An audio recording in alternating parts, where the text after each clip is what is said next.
不知道大家是否有这种感觉？战争在几年前似乎还是一个离日常语境较远的话题，但在近2年，我们却会时常听到这个令人心头震动的词语。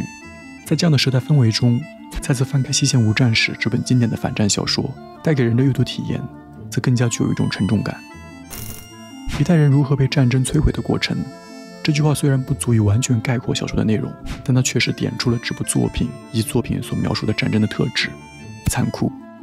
1914年，仍是高中生的小说主人公保罗·博伊莫尔与他的同伴，在整体社会氛围的挑拨以及老师的鼓动下，走上了西线的战场。他们心怀幻想地认为自己会成为胜利者，从战争中为祖国带回荣耀。但在残酷肮脏的前线，等待他们的则是无尽的暴力与杀戮。直至1918年战争结束，他们中的绝大部分人都没能再回到家乡。6周，这是作家埃里希·玛里亚·雷马克创作《西线无战事》的时间，但这份看似短促的创作时间背后，却承载着雷马克个人沉痛的关于一战的经历与回忆。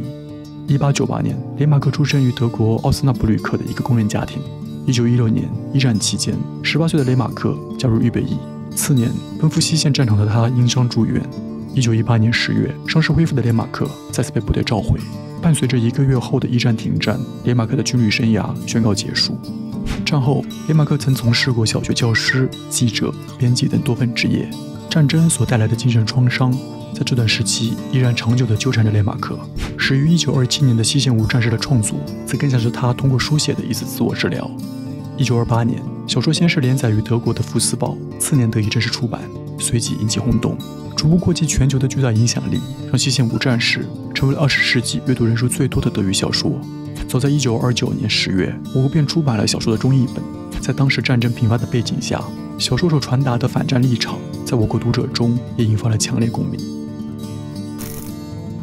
谈《西线无战事》这本小说，往往需要从小说名开始讲起。小说名中的西线，指的是在第1次世界大战中，沿法国边境至北海之瑞士的壕沟战线，以法国、英国为代表的协约国与以德意志帝国为代表的同盟国，在此条战线上实现战壕战。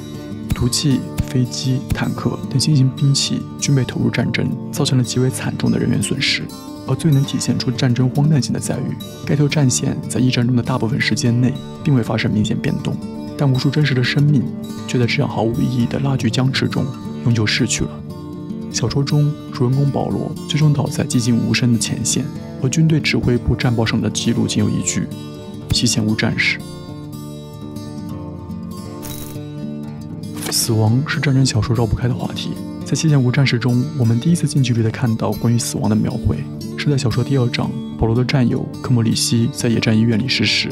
我们会惊讶于小说里的人物是那么平静地讨论科莫里希的截肢手术，讨论少了腿的科莫里希的靴子归属问题，而这种打引号的平静，恰是这些青年被残暴战争逐渐摧毁掉内心的写照。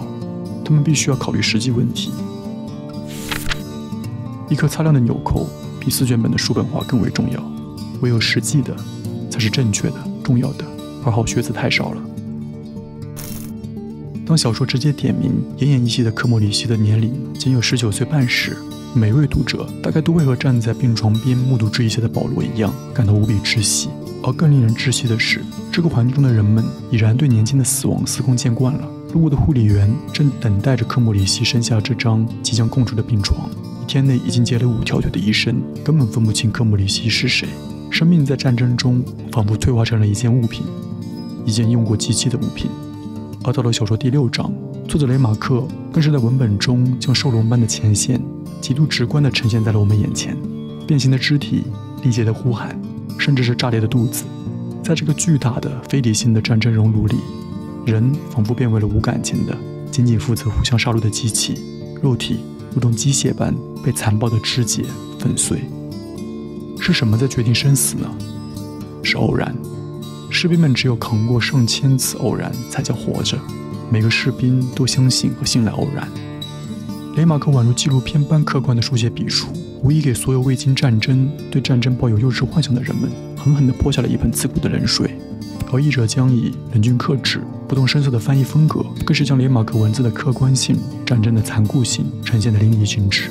在这样力头直背的译本中，我们清晰地看到那一套具有宣传性质、煽动意味的宏大叙事，让无数像小说中保罗那样的青年满怀热血地走入了战争的坟墓。宏大叙事营造的幻梦之下，却是一个又一个真实个体的生命惨剧。在小说第7章保罗休假返乡的这段情节中，活在战场之外的幻梦中的人们与见证了战场真实苦难的保罗形成了鲜明的对比。人们对前线局势夸夸其谈，他们认为必须要坚持到底，他们争论着接下来该吞并何处，而保罗只想静静地坐着。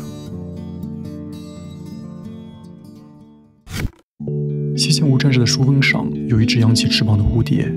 蝴蝶之下则是一个仿佛从战壕中努力向上伸出的手臂。我们似乎可以看到，在这幅画面之下，那些被战争厚重的泥淖所围困住的生命，以及这些生命极力想去触碰到的易碎的希望。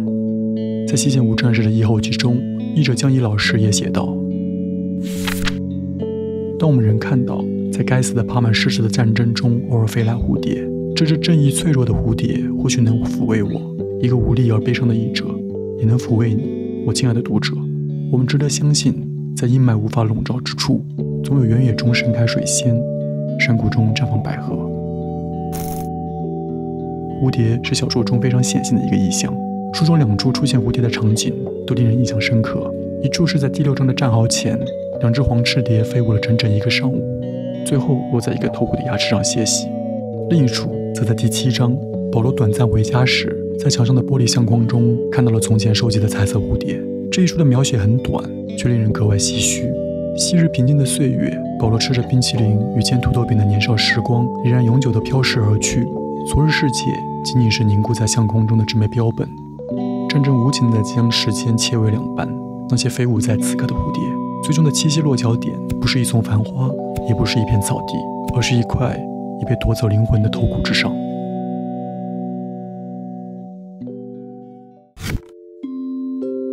1917年，作家卡夫卡在日记中写下过这样一句话：在和平中你寸步难行，在战争中你流尽鲜血。许多读者读到卡夫卡这句私人性质的絮语，或许都会不禁陷入一种悲观主义的心境。人类是不是真的很难获得幸福呢？反正小说已将战争的极度残酷呈现于眼前，令人学会反思，令人学会站到更大的历史维度中去珍视眼前的和平。但当人们合上书页，回归于不必流尽鲜血的日常时，那种寸步难行感又会时不时涌向心头。这种时而豁达，时而懊丧的情绪总在反复横跳，它们构成了一种几乎没有解法的生活难题。见识短浅，总是活得像个250的我自己，肯定也无法对这个难题发表什么真知灼见。但我唯一能对听到这里忍受我唠叨这么久的小伙伴说一点具有宽慰作用的话，就是寸步难行或许并不完全等同于无路可走。时代逆风时，我们费力腾挪，步履蹒跚，可能只是为了行进那么半寸步，甚至1/3寸步。但当我们暂且不愿将人生指向那片终极的虚无之前，保持步伐向前，即便只是极缓的迈步，那未尝不是一种岌岌可危的生活解法。